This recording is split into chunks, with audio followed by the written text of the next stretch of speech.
लेकर पूरी दुनिया भर में डराने वाले आंकड़े हैं। WHO यानी कि विश्व स्वास्थ्य संगठन भी ये कह चुका है कि अगर वैक्सीन भी अगले साल बन जाती है तो भी कोरोना वायरस हमारी जिंदगी से बहुत जल्दी नहीं जाने वाला है। लेकिन ऐसे में अच्छी खबर आई है, वो भी चेन्नई से। चेन्नई के इंस्टीट्यूट ऑफ मैथमेटिकल साइंसेज के विशेषज्ञों का कहना है कि कोरोना वायरस की R वैल्यू यानी कि रिप्रोडक्शन वैल्यू में गिरावट दर्ज की गई है और अगर यही हाल रहे तो दिल्ली, मुंबई और चेन्नई जैसे महानगरों में कोरोना वायरस के केसेस सितंबर तक बेहद कम हो सकते हैं। लेकिन आप हो गए थोड़े से कंफ्यूज R वैल्यू को लेकर। रिप्रोडक्शन वैल्यू के बारे में अगर आपको नहीं पता तो आपके लिए ये वीडियो है और इस वीडियो को देखिए और बहुत ही आसान भाषा में समझ जाइए कि कोरोना की R वैल्यू के कम होने का क्या मतलब होता है। नमस्कार, मैं हूं आपके साथ श्रेया बहुगुणा और आप देख रहे हैं न्यूज़ तक। वीडियो शुरू करने से पहले मैं आपको सबसे पहले ये बताना चाहती हूँ कि चेन्नई के इंस्टीट्यूट ऑफ मैथमेटिकल साइंसेज के वैज्ञानिकों ने जो ये डेटा तैयार किया है, जो ये आंकड़े तैयार किए गए हैं कोरोना वायरस के रिप्रोडक्टिव वैल्यू को लेकर, वो सिर्फ अनुमान है, वो कोई भविष्यवाणी नहीं है। इसका मतलब ये हुआ कि अगर आने वाले समय में कोरोना वायरस के आंकड़ों में उछाल आता है तो ये आंकड़े भी खुद ब खुद बदल जाएंगे। तो सबसे पहले ये जान लीजिए कि चेन्नई के वैज्ञानिकों ने आखिर कोरोना वायरस को लेकर दिल्ली, मुंबई और चेन्नई में संक्रमितों के बारे में कहा क्या है। कोविड-19 यानी कि कोरोना की रिप्रोडक्टिव वैल्यू में दिल्ली, मुंबई और चेन्नई में गिरावट आई है। ये दर्शाती है कि देश में 3 बड़े शहरों में इस महामारी का कहर थमने की राह पर है। हालांकि विशेषज्ञों ने इस बात की चेतावनी भी दी है कि इस स्तर पर आकर अगर लापरवाही की गई तो संक्रमण फिर से बढ़ सकता है। जिस ग्राफ को बैठाने की बात की जा रही है, विशेषज्ञों का कहना है कि वो ग्राफ सितंबर तक नीचे आ सकता है। यह अध्ययन स्टैटिक्स एंड एप्लीकेशन पत्रिका में प्रकाशित हुआ है, जिसके मुताबिक दिल्ली में कोरोना की R वैल्यू 0.66, मुंबई में 0.81 और चेन्नई में 0.86 है, जो राष्ट्रीय औसत 1.16 से काफी कम है और इनमें से सबसे कम दिल्ली में है।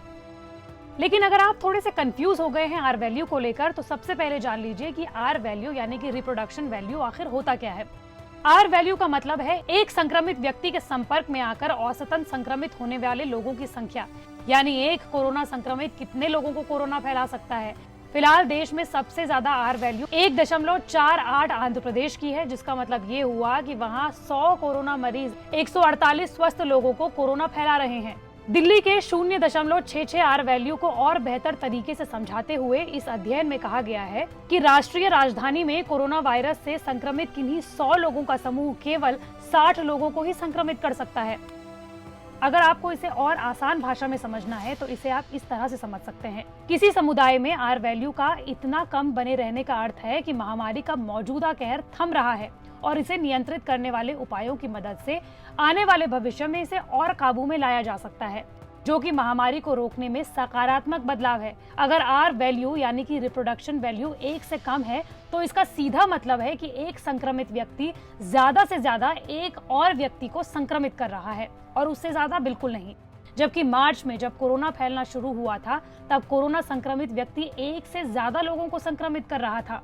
शहरों में हो रहे सीरो सर्वे में पता चला है दिल्ली और मुंबई के करीब 40% या उससे ज्यादा निवासी इस वायरस से संक्रमित हो चुके हैं। मुंबई में तो हर दूसरा शख्स कोरोना वायरस से संक्रमित था।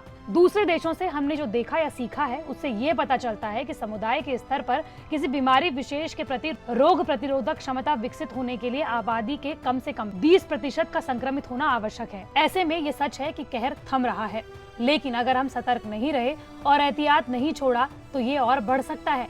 हालांकि महामारी के पूरी तरह से समाप्त होने तक फिलहाल जारी पाबंदियों को लागू रखना जरूरी है। सरकार की ओर से जो भी गाइडलाइंस हैं, अगर उनका पालन होता रहे तो दिल्ली में सितंबर तक सिर्फ 1000 एक्टिव केस रह जाएंगे, जो अभी फिलहाल 10,000 के पार हैं। रोजाना के आंकड़ों के विश्लेषण के अनुसार दिल्ली में यह दिख रहा है कि महामारी का कहर अब थमने लगा है। लेकिन ये हुआ कैसे?